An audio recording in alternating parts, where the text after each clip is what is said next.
Hello friend, Sangani academy YouTube channel में एक बार फिर से आप लोग को बहुत बहुत स्वागत है।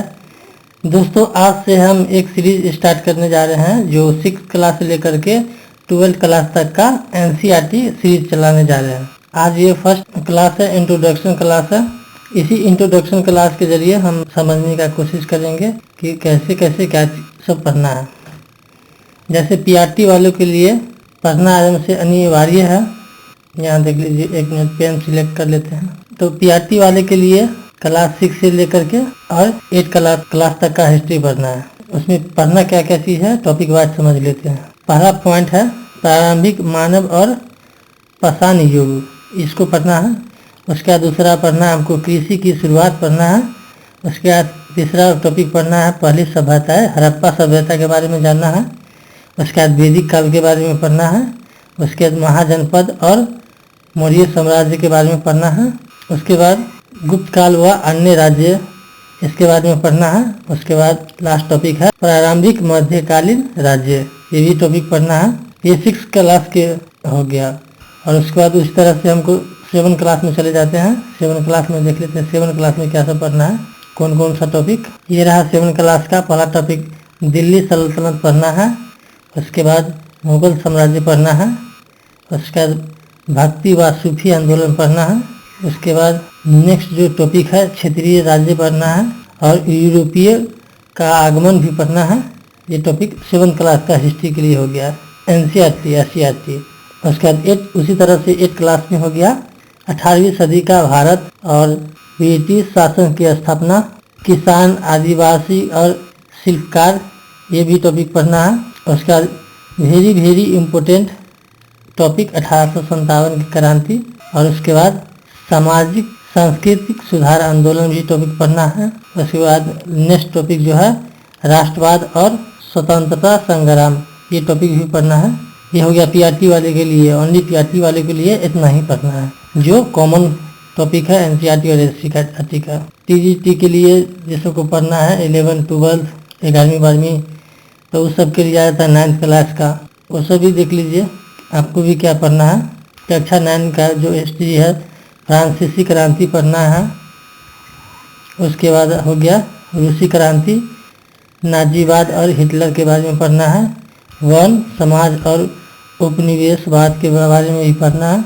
उसके बाद लास्ट है 9th क्लास का जो हिस्ट्री है किसान और आधुनिक विश्व के बारे में भी पढ़ना है। उसके बाद क्लास 10th में आ जाते हैं, कक्षा 10 का हिस्ट्री में क्या आपसे पढ़ना है, यूरोप में राष्ट्रवाद का उदय, राष्ट्रवाद और भारत, विश्व युद्ध, ये टॉपिक से पढ़ना है। उसके बाद वैश्विक आर्थिक मंदी भी पढ़ना है। उसके बाद चले जाते हैं नेक्स्ट क्लास में 11वीं कक्षा का हिस्ट्री में क्या सब पढ़ना है। इसमें प्राचीन विश्व की सभ्यताएं, रोमन राज्य, मध्यकालीन यूरोप, और उसके बाद औद्योगिक क्रांति के बारे में पढ़ना है। साम्राज्यवाद और उपनिवेशवाद के बारे में भी पढ़ना है। उसके बाद 12वीं कक्षा का प्राचीन भारत के स्रोत के बारे में पढ़ना है, हड़प्पा सभ्यता और मौर्य व गुप्त काल, ये टॉपिक से पढ़ना है। उसके बाद मध्यकालीन भारत और औपनिवेशिक भारत, स्वतंत्रता संग्राम व विभाजन, इतना चीज़ पढ़ना है 11वीं 12वीं के लिए। चलिए, अब तो हम ये जान गए कि हमको टॉपिक क्या क्या पढ़ना है। तो आज इस वीडियो में हम शुरुआत करने जा रहे हैं कक्षा 6 का पहला लेसन अध्याय, मतलब स्टार्ट करने जा रहे हैं, जो अध्याय का नाम है प्रारंभिक मानव और पाषाण युग। इसी टॉपिक से आज इस सेशन को हम स्टार्ट करने जा रहे हैं। शुरू से अंत तक इस वीडियो को देखिए, तभी आप लोग को अच्छा से समझ में आएगा। अगर एग्जाम में तैयारी 4 में एक सीट लेना है तो मेहनत तो सभी आदमी को करना होगा और अच्छे तरीके से समझ कर। तो चलिए, पहला क्वेश्चन हम ले लेते हैं, प्रारंभिक मानव और पाषाण युग चैप्टर का है। ये रहा पहला क्वेश्चन, प्रारंभिक मानव का मुख्य जीवन यापन साधन क्या था। ऑप्शन ए हो जाएगा कृषि, ऑप्शन बी शिकार और संग्रह, ऑप्शन सी उद्योग हो जाएगा, ऑप्शन डी उपयुक्त में से एक से अधिक, ऑप्शन ई उपयुक्त में से कोई नहीं। तो फटाफट आप लोग कमेंट कीजिए इस क्वेश्चन का आंसर क्या हो जाएगा। चलिए, इस क्वेश्चन का व्याख्यान पढ़ लेते हैं। इस क्वेश्चन का आंसर हो जाएगा ऑप्शन बी शिकार और संग्रह। व्याख्या में पढ़ लेते हैं। पाषाण युग में लोग जंगली जानवरों का शिकार और कंदमुंद का संग्रह करते थे और कृषि बाद में आरंभ हुई। तो पहले जो आदि मानव से थे वो क्या करते थे, पाषाण युग में जंगली जानवरों का शिकार करते थे और कंदमुंद मतलब फल फूल जो मिलता था वो संग्रह मतलब खा पी करके जीते थे और कृषि तो बाद में आरंभ हुआ था।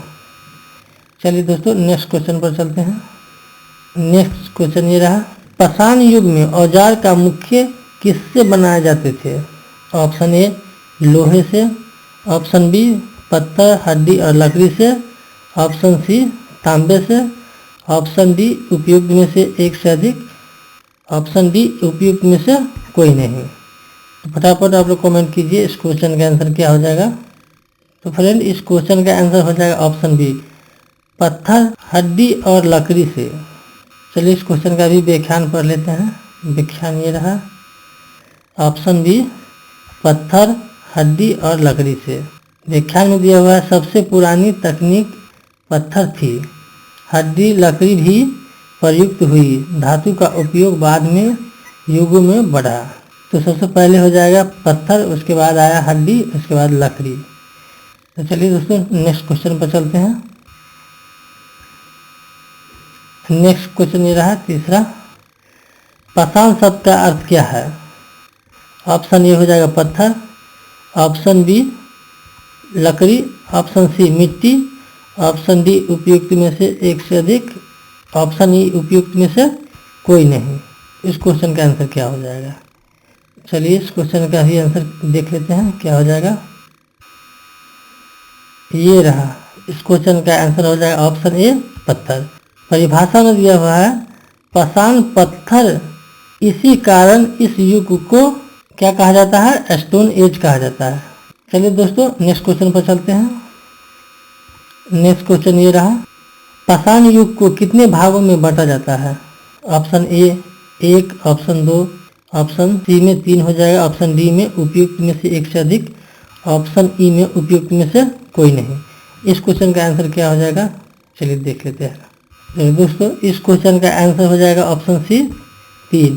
व्याख्यान में दिया हुआ है पूरा पाषाण, मध्य पाषाण और नव पाषाण, ये 3 प्रमुख उपकाल है। चलिए दोस्तों नेक्स्ट क्वेश्चन पर चलते हैं। नेक्स्ट क्वेश्चन ये रहा, नव पाषाण काल का सबसे बड़ा परिवर्तन क्या था? ऑप्शन ए में हो जाएगा कृषि का आरंभ, ऑप्शन बी आग का आविष्कार, ऑप्शन सी लोहे का उपयोग, ऑप्शन डी उपयुक्त में से एक से अधिक, ऑप्शन ई उपयुक्त में से कोई नहीं। इस क्वेश्चन का आंसर क्या हो जाएगा? आप लोग फटाफट कमेंट कीजिए। चलिए फ्रेंड्स इस क्वेश्चन का आंसर देख लेते हैं व्याख्यान में। ये रहा व्याख्यान में, ऑप्शन ए हो जाएगा कृषि का आरंभ। नव पाषाण काल में क्या हो गया था? तो कृषि का आरंभ हो गया था। व्याख्यान में पढ़ते खेती पशुपालन से भोजन उत्पादन शुरू हुआ और अस्थायी बस्तियां बसी। तो चलिए नेक्स्ट क्वेश्चन पर चलते हैं। नेक्स्ट क्वेश्चन ये रहा, मानव ने आग का व्यवस्थित उपयोग पहली बार कब सीखा? ऑप्शन ए हो जाएगा पूरा पाषाण काल, मध्य पाषाण काल, नव पाषाण काल, ऑप्शन डी उपयुक्त में से एक से अधिक, ऑप्शन ई इसमें से कोई नहीं। दोस्तों इस क्वेश्चन का क्या आंसर हो जाएगा? फटाफट कमेंट कीजिए। चलिए इस क्वेश्चन का आंसर देख लेते हैं। इस क्वेश्चन का आंसर हो जाएगा ऑप्शन ए पूरा पाषाण काल। व्याख्यान में दिया हुआ है आग से सुरक्षा, रोशनी और भोजन पकाने में सहायता मिली। चलिए फ्रेंड नेक्स्ट क्वेश्चन पर चलते हैं। नेक्स्ट क्वेश्चन ये रहा, पाषाण युग के लोग मुख्य कहाँ रहते थे?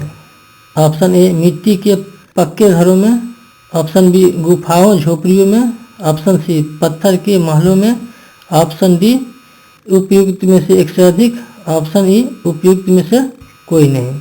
इस क्वेश्चन का आंसर क्या हो जाएगा? फटाफट कमेंट कीजिए आप लोग। चलिए इस क्वेश्चन का आंसर क्या हो जाएगा देख लेते हैं। इस क्वेश्चन का आंसर हो जाएगा ऑप्शन बी गुफाओं झोपड़ियों में। व्याख्यान में दिया हुआ प्राकृतिक आश्रय और साधारण आवास उस समय सामान्य थे। चलिए फ्रेंड नेक्स्ट क्वेश्चन पर चलते हैं।